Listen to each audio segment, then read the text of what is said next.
बिस्मिल्लाहिर्रहमानिर्रहीम। अस्सलाम वालेकुम नाज़रीन, आप देख रहे हैं अनोखा अंदाज। मैं आपका होस्ट जमाल सिद्दीकी। उम्मीद करता हूँ आप खुश व खुर्रम होंगे। नाज़रीन कराम, यहाँ पर आपके साथ फ्रेश अपडेट के साथ हाजिर हुए हैं। आपके लिए लेकर आए हैं बहुत सी ऐसी मालूमात जो कि आपको बताएंगी और दिखाएंगी कि पूरी दुनिया में क्या हो रहा है। ख़ास तौर पर अमेरिका और रूस के दरमियान ये पहला मौका आ रहा है कि जब दोनों ममालिक के सदूर आमने सामने मिलने जा रहे हैं और बाज़ाब्ता तौर पर दोनों ममालिक की तरफ से ये कहा गया है कि दोनों के सदूर आपस में मिलें।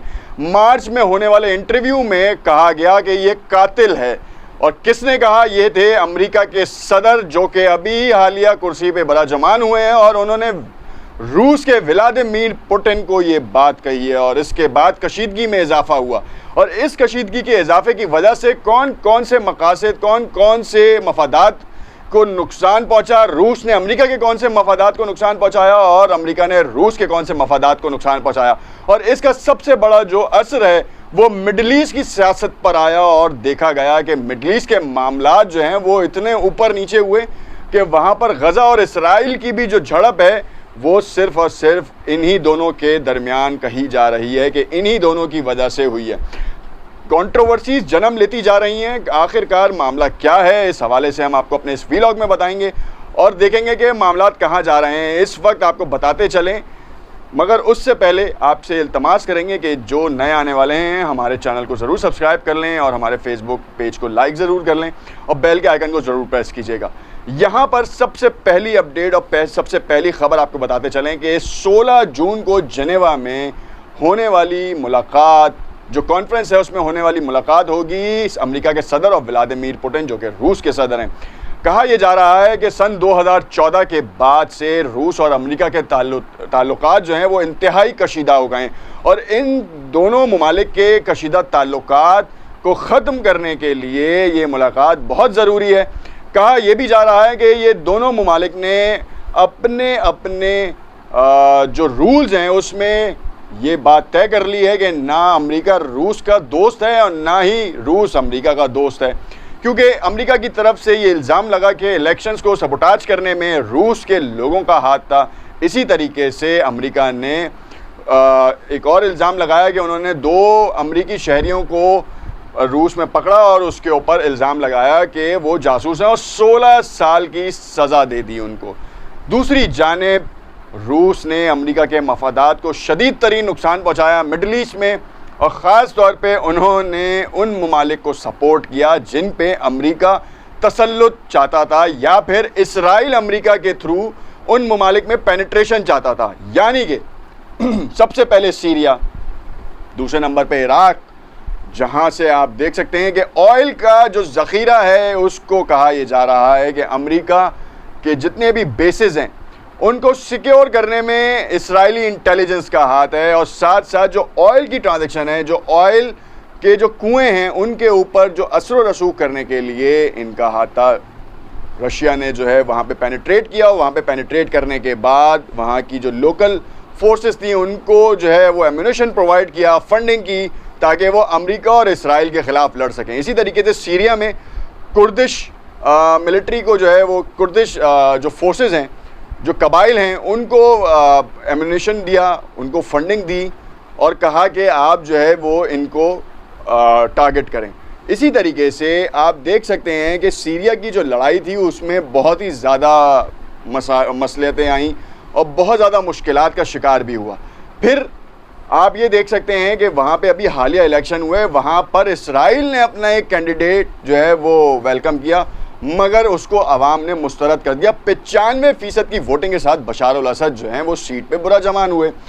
पिछले इलेक्शन के बाद ये और ज़्यादा बड़ी तादाद में पॉपुलैरिटी गेन कर वहाँ पर ये काम किया गया, मतलब उन्होंने जीते हैं सीट। डेमोक्रेसी 50 साल से जो है उनका ख़ानदान वहाँ पर राज कर रहा है सीरिया में। इस वक्त अमेरिका और इसराइल ने जिस तरीके की बर्बरियत सीरिया में मचाई हुई है, आप देख सकते हैं कि भूख अफलास से कितने लोग मुतासर हुए हैं।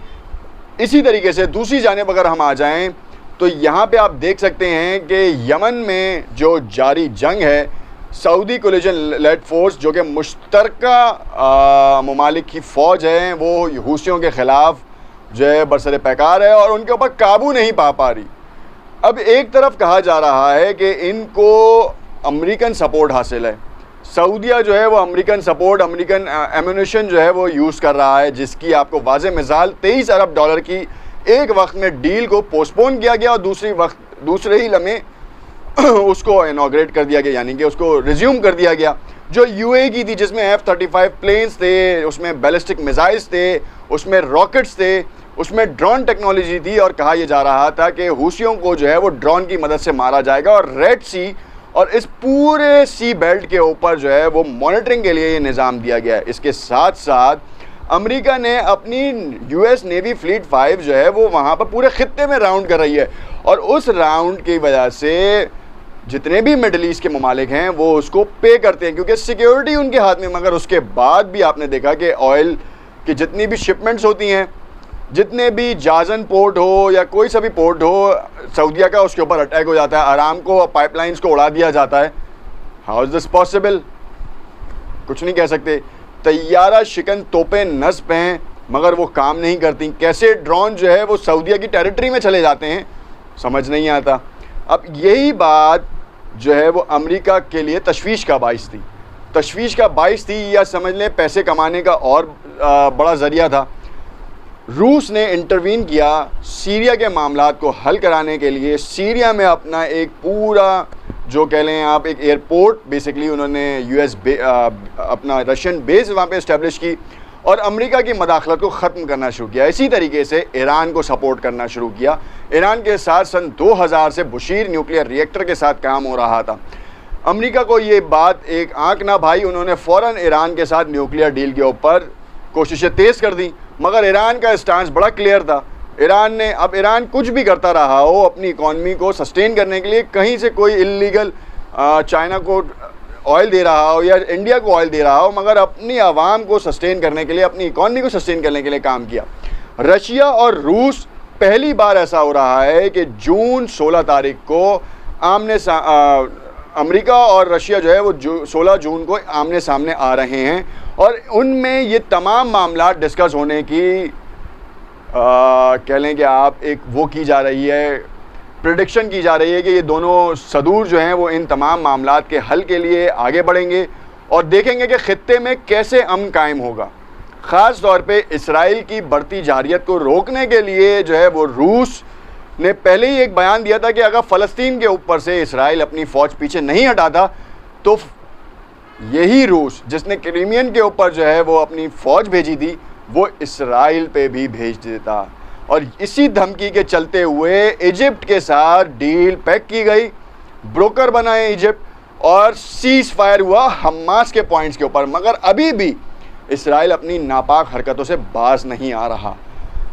इसराइल के अपने अंदर के जो इलेक्शंस हैं उसकी कहानी भी हम आपको बताएंगे। देखते रहिएगा अनोखा अंदाज़। बहुत से मामला जो हैं वो आपके लिए नए हैं, मगर हम इसके बारे में आपको तमाम तर चीज़ों की तफसीलात बताते रहेंगे।